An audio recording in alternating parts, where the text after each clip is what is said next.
శంషాబాద్‌లో ఉన్నటువంటి government junior college ఇది. ఇక్కడ కూడా సిద్దిరెడ్డి గారు బాస్కెట్ బాల్ కోర్ట్‌ని ఒకదాన్ని ఏర్పాటు చేశారు. అలాగే లోపల పిల్లల కోసం అని చెప్పి అంటే స్టూడెంట్స్ కోసం అని చెప్పేసి వాటర్ ప్లాంట్‌ను కూడా తాగే నీటి కోసం లేకపోతే దాన్ని కూడా ఏర్పాటు చేశారని తెలుస్తుంది. ఇంకా గర్ల్స్‌కి టాయిలెట్ అనేది ఎన్ని చోట్ల గవర్నమెంట్ స్కూల్స్, కాలేజెస్‌లో ఇబ్బందులు పడుతున్నారో మనం చూస్తానే ఉన్నాము. అది ప్రతి చోట ఉండే సమస్యనే. వాళ్ళ ప్రాబ్లమ్‌ని సాల్వ్ చేయటం కోసం అని చెప్పేసి ఇక్కడ ప్రత్యేకంగా అమ్మాయిల కోసం టాయిలెట్స్ కూడా ఏర్పాటు చేశారని తెలిసింది.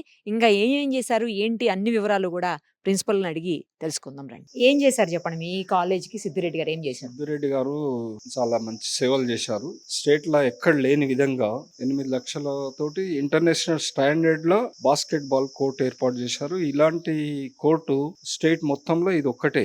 ఏ జూనియర్ కాలేజ్ లో ప్రైవేట్ లో లేదు, గవర్నమెంట్ లో లేదు. ఇంత స్టాండర్డ్ తోటి. తర్వాత రెండోది బాత్రూమ్స్ అన్ని గర్ల్స్ కు అంతకు ముందు 2 బాత్రూమ్స్ ఉండేటివి. గర్ల్స్ దాదాపు 150 మంది పైనే ఉంటారు. వారందరికీ ఇంటర్వ్యూ టైం 15 నిమిషాలే ఉంటుంది. ఆ టైంలో వాళ్ళు చాలా ఇబ్బంది పడేవాళ్ళు. అందుకొరకు సార్ను రిక్వెస్ట్ చేస్తే గర్ల్స్ టాయిలెట్స్ కూడా ఏర్పాటు చేశారు. దాదాపు 2 లక్షల తోటి 5 టాయిలెట్స్ ఎక్స్ట్రా చేశాడు. పాతవి 2 ఉన్నాయి, కొత్తగా 5 టాయిలెట్స్.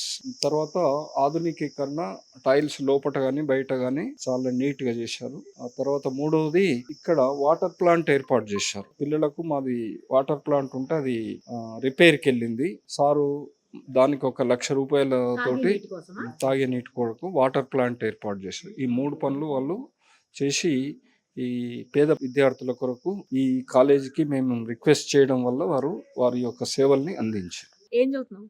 First year MPC. ఇదే కాలేజా? ఈ కాలేజ్. ఏం చేశారు సిద్దిరెడ్డి గారు చెప్పు? బాస్కెట్ బాల్ కోర్టు కట్టించిండు. మాకు వాటర్ తెచ్చుకోవడానికి దూరం అయిపోతుండే. అన్న వాళ్ళు కూడా మధ్యాహ్నం లేకపోతుండే కాబట్టి వాటర్ ఫిల్టర్ చేపించిండు, వాష్రూమ్ చేపించిండు.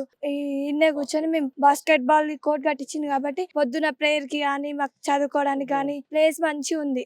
ఎందుకంటే ఇంతకు ముందు మట్టి ఉంటుండే కాబట్టి మాకు కూర్చోడానికి కూడా ఏం రాకపోతుండే. ఇప్పుడు మంచిది కాబట్టి కూర్చుకొని కడుక్కొని మేము మంచిగా ఉంటున్నాం. I'm Atya Fatima from second year CEC. So we are really grateful for Sidhu Reddy sir for giving us facility of basketball court. We play in the evening hours and mainly girls washrooms. We would having only just 2 washrooms which were having problem. He facilitated that. He gave us a pure drinking water facility. We are really very grateful to him. Our whole college is very grateful to him. Thank you Sidhu Reddy sir.